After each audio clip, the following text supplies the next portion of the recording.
So, eto na, mga sangkay, Pangulong Bongbong Marcos maglalabas na nga ba ng pangil at maglalabas na rin ng kamay na bakal?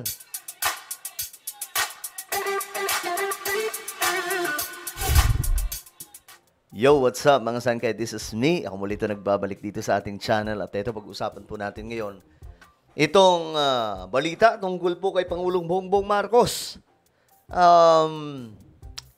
Ngayon kasi, nagiging usap-usapan ngayon itong ginawa ni PBBM na pagpapakalat na po ng maraming mga kapulisan sa mga kakalsadahan. Okay? Para po sa inyong kaalaman, nag-deploy na po si PBBM sa iba't ibang sulok ng ating bansa, lalong-lalo na po sa Metro Manila, ng mas maraming mga pulis sa kakalsadahan. Mukhang mangdidisiplina na po yung presidente natin. Ngayon may lumabas na impormasyon, mga sangkay, na itong si BBM mukhang dito na magiging mga sangkay, magiging mas mabagsik at aasta na pong may pangil na leader. Pag-usapan natin yan. But before tayo magsimula, tayo po ay 1.51 million subscribers na dito sa YouTube. Sa mga hindi pa po dyan nakakapag-subscribe, kung gusto nyo mapabilang sa dumaraming mga solid sangkay, makikita nyo po yung subscribe button sa baba ng video na to. I-subscribe nyo po, i-click nyo po yung subscribe, i-click ang bell, at i-click nyo po yung all. Sa mga nanonood naman po sa Facebook, i-follow nyo po yung ating Facebook page, okay? So, eto na. Eto kasi yung balita ngayon, mga sangkay.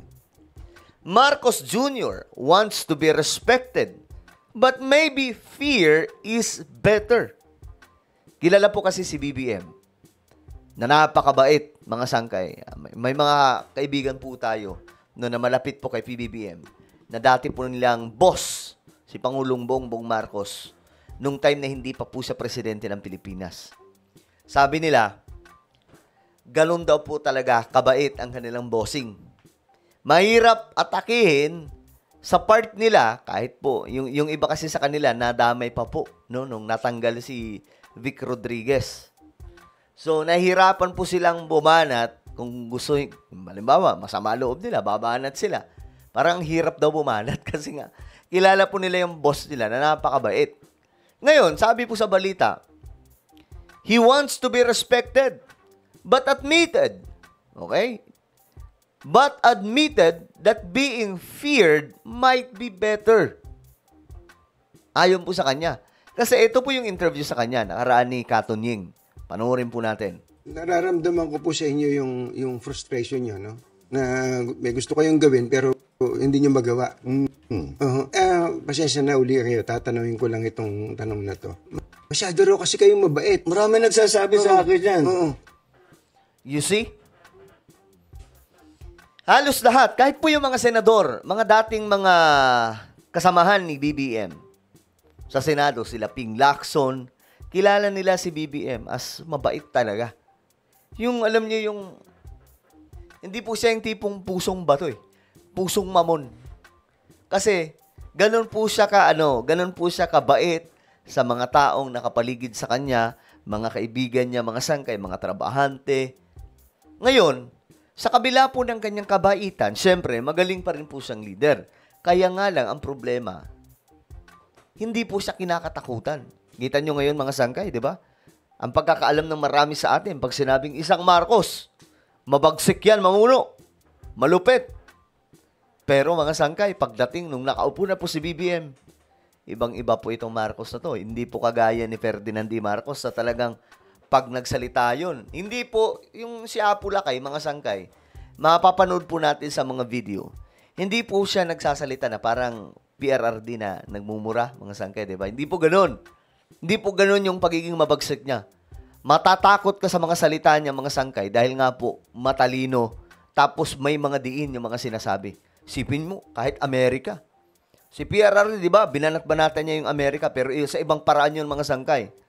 Dinaan niya sa mga jokes at saka mga masasamang salita. Pero si Ferdinand E. Marcos, nakita po mismo ng mga Amerikano at the time na talagang ang taong ito hindi pala basta-basta. Matalino, magaling magsalita at saka hindi basta-bastang mapapasunod ng kahit na sino.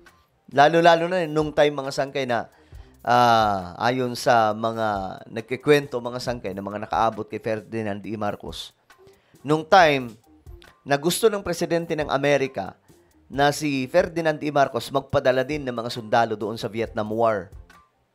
Kaso nga lang, si Ferdinand E. Marcos, hindi po siya sumunod sa US. Pero yun mo, pumunta pa po mismo yung mga Amerikano sa Pilipinas. Para lang po doon. Yung presidente po mismo ng Amerika. Kaso nga lang, mga sangkay, ang nangyari, hindi po sila pinagbigyan ni Ferdinand E. Marcos. Talagang matapang itong Pangulo natin, dating Pangulo natin noon.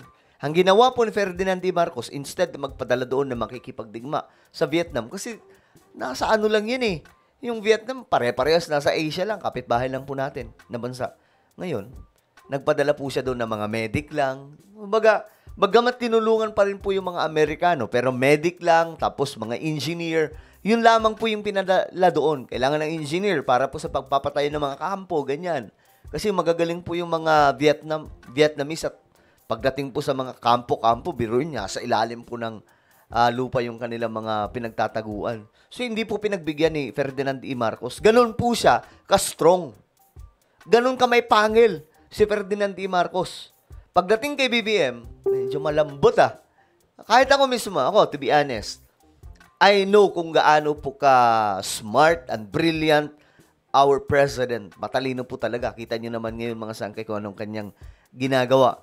Mangmang na lamang po talaga ang hindi makaka-appreciate sa mga ginagawa ng Pangulo. Pero sa kabilang banda, sobrang bait naman. Yung tipong may nanggulo. Halimbawa na lang, may gumawa ng kalokohan, mga sangkay, sa kalsada. Wala, mga sangkay. Wala pa rin. May narinig ba tayong bumanat si BBM ng yung mga nag-viral dyan na mga nakita po natin na mga nag-angas sa kalsada? Wala. Ang nagsasalita, DILG Secretary, o kung sino pa man, MMDA, mga sangkay. Si BBM, wala. Ganun siya.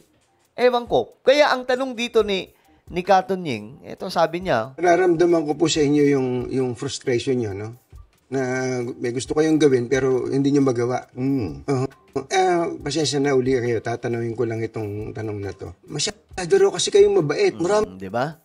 Masyado daw kasi kayong mabait. Totoo yun, mga sangkay. Sobrang bait. Kaya nga po naaabuso. May nagsasabi sa akin yan. Anong gagawin ko? Baging masamang tao. Parang yung yung kanyang ugali, mga sangkay, namanan niya kay Madam Imelda Marcos. Si Ferdinand E. Marcos kasi mabait, pero mabagsik. Hindi mo yun maloloko, hindi mo rin yun magugulangan, mga sangkay. The way na magsalita yun, talagang panoorin niyo yung mga video niya. Mga sangkay, tititigan ka talaga niya sa mukha, at saka ma-intimidate ka na gumawa ng kalokohan. Kumbaga, matatakot kang gumawa ng kalokohan. Kung part ka ng gabinete ni Ferdinand E. Marcos noon, talagang kakabahan ka kapag mahina utak mo. Hindi ko naman mababago yung ugali ko.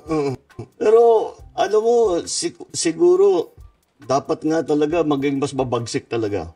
Ayan, di ba? Kumbaga, na-realize din po ni PBBM na mukhang kailangan po talaga maging mabagsik Kasi, ngayon, mga sangkay, kita nyo ang kanyang ginawa. Di ba, yung si PRRD, mayroon po siyang war on drugs.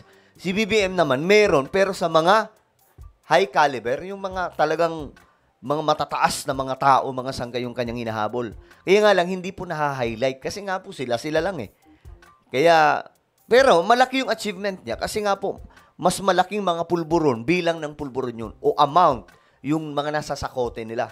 Pero ang problema, sakali. Yung tao doon, mga sangkay, sumisinghot, nakikita ng mga tao. Kasi nga po, hindi sila natatakot. Kasi kala nila, ang bait ng presidente. So ngayon, ito sinabi ni BBM, pero siguro, dapat nga talaga maging mas mabagsik talaga. Diba? Diba? Ngayon, mga sangkay, ginawa niya, simula sa interview na rin na ito, kailangan na daw po maglagay ng mga pulis sa lahat po ng mga kakalsadaan. Kaya, nitong linggo lamang, mga sangkay, Lunes po ata yun, nagpadala na po, o nagkalat na po si BBM ng maraming mga pulis. Yung mga pulis mismo na aktibo, na naglalakad sa kalye, tumitingin sa mga nangyayari. Diba? Para mas maging safety ang lahat. Kasi sa paraang iyon, magtatago yung mga gumagawa ng kalokohan, mga sangkay. 'Di ba? Mas magiging safety pa ang buong paligid. Wala eh.